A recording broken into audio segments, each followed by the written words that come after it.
पंजाबचे माजी उपमुख्यमंत्री सुखबीर सिंह बादल यांच्यावर काल नांदेडच्या मुगड परिसरातील गुरुमाता साहेब गुरुद्वारा परिसरामध्ये हल्ला झाला होता आणि त्या हल्ल्यानंतर जसपाल सिंह यांना हल्ला केल्याबद्दल पोलिसांनी अटक केली आहे आणि आज त्यांना मुदखेड येथील न्यायालयामध्ये दाखल करण्यात आलं होतं, हजर करण्यात आलं होतं न्यायाधीशांसमोर. नेमकं काय घडलंय, काय आता काय हे कधीपर्यंतची पोलीस कोठडी मिळाली आहे? सन्मान्य न्यायाधीश साहेबांनी सदरील आरोपीला 11 दिवसाची न्यायालयीन पोलीस कस्टडी देण्यात आलेली आहे. काय काय आरोप ठेवण्यात आले, त्यांच्यावर वेगवेगळ्या कलमान्वये गुन्हे दाखल झाले आहेत, जसं की शासकीय कामात अडथळा करणं किंवा शस्त्राचं उल्लंघन करणं आणि या व्यतिरिक्त जीवे ठार मारण्याचा प्रयत्न करणं, अशा पद्धतीचे सगळे गुन्हे दाखल झालेत. काय सांगाल, नेमकं कारण काय सांगितलं होतं त्यांनी? तुम्ही त्यांचे वकील आहात. ॲज पर पोलीस इन्फॉर्मेशन त्यांनी जो तपास केलेला आहे पोलिसांनी, त्या तपासाप्रमाणे असं म्हणलेलं आहे की माजी जे मुख्यमंत्री होते ते नांदेडला आले, त्या आरोपीला माहीत होते, असं तसं होतं. त्यांनी खूप काही कारणे सांगितलेली आहे. PCR जे रिपोर्ट आहे त्यांनी खूप मोठं एक बनवलेलं आहे, मीडिया ट्रायल जे चालू आहे त्याप्रमाणे.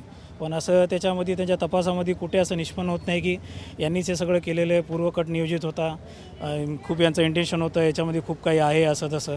हे कालपासून त्याच्या ताब्यात आहे, पण पोलिसांनी सर्व त्यांचे तपास वगैरे करूनसुद्धा आज न्यायालयामध्ये एक फक्त कारणे वाढवून दाखवून की हे खूप मोठं असं आहे तसं आहे, यांच्याकडं खूप काही वेपन्स आहे, पण असं काही त्याच्या तपासामध्ये आलेलं नाही. जे त्यांनी तपासामध्ये दाखवलं की त्यांनी ज्या हत्याराने मारलेले ते सुद्धा जागेवर जप्त करण्यात आले. त्यांच्याप्रमाणे आरोपी तेव्हा जागेवर भेटलेले आहे असं त्यांनी सांगणं आहे. ते एक उच्च शिक्षित आहेत, सिनियर ॲडव्होकेट आहे. ते काय असं खूप काही आरोपी नाही की त्यांचं काही ऑन रेकॉर्ड नाही, गुन्हेगारी पार्श्वभूमी नाही, काहीच नाही. पूर्ण काय नाव त्यांचं? त्यांचं पूर्ण नाव जसपाल सिंग तेजा सिंग गंधेरा. काय त्यांचं काय म्हणणं होतं, हल्ला का केला ते? जर तुम्ही म्हणताय त्या पद्धतीने वेल एज्युकेटेड आहेत, वकील आहेत, मग असं असताना हल्ला त्यांनी का केला? नाही, त्याप्रमाणे आता मी असं सांगू शकत नाही. ते तपास काय सांगितलं नाही, ते मी सांगू शकत नाही. आमच्या पक्षकारांनी जे सांगितले ते असं मी मीडियामध्ये सांगू शकत नाही की का केला काय नाही. त्यांनीच केला का हे सुद्धा माहिती नाही. खूप गर्दी होती, त्याचा काही CCTV नाही, काही नाही. खूप जण होते, गर्दी होती, तिथे कोणी करू शकते. गर्दीमध्ये यांना पकडले असतील, झटापटीमध्ये काय कळालं असेल, यांनीच केलं म्हणून हे सुद्धा माहीत नाही ना, फक्त त्यांच्या म्हणण्याप्रमाणे.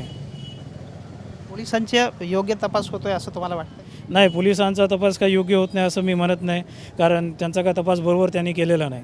विनाकारण त्यांना 15 दिवसाची PCR मागितलेली आहे, जो मान्य न्यायालयाने त्यांना 11 दिवसाची दिलेली आहे. तपासामध्ये यांचा काही पार्श्वभूमी नाही. सगळे ATSनी सगळे जे बी IB NI वगैरे त्यांनी चौकशी केली, सगळे त्यांच्यामध्ये काहीच निघत नाही, त्यांचा रेकॉर्डच निघत नाही. ते एकदम चांगले आहे. खूप तर बातम्यामध्ये मी प्रसारमाध्यमामध्ये सुद्धा ऐकलो की त्यांनी कोरोनामध्ये खूप लोकांची मदत केली, क्लासेस वगैरे, कम्प्युटर क्लासेस वगैरे चालू केलेले आहेत. खूप लोकांचा पॉझिटिव्ह रिस्पॉन्सेस येत आहे त्यांच्याबद्दल. जसपाल सिंग कधीपासून होते इकडे, सेवा कधीपासून या सगळ्या गुरुद्वारामध्ये? त्यांनी म्हणण्याप्रमाणे त्यांनी 2-2.5 वर्षापासून एक सेवा करण्यासाठी नांदेडला आलेले होते. आणि ते पुणे येथील त्या कोर्टामध्ये सुद्धा प्रॅक्टिस करत होते का? कारण ते वकील होते पेशाने. हो, त्यांनी सांगितले की त्यांनी प्रॅक्टिस वगैरे करत होते, आर्बिट्रेशनचे, बँकिंगचे मॅटर वगैरे त्यांनी बघत होते. तुमचा परिचय होता जुना काही का आत्ताच संबंध आला? नाही, माझा तेवढा काही परिचय नाही.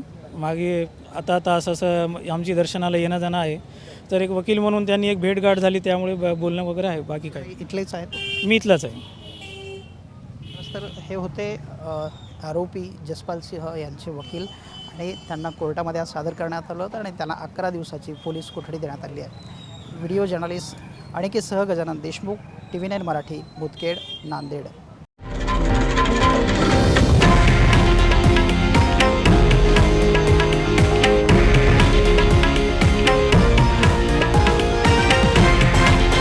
हे आहे देशातील नंबर 1 न्यूज नेटवर्क आणि आपण पाहत आहात TV9 मराठी, एकमेव.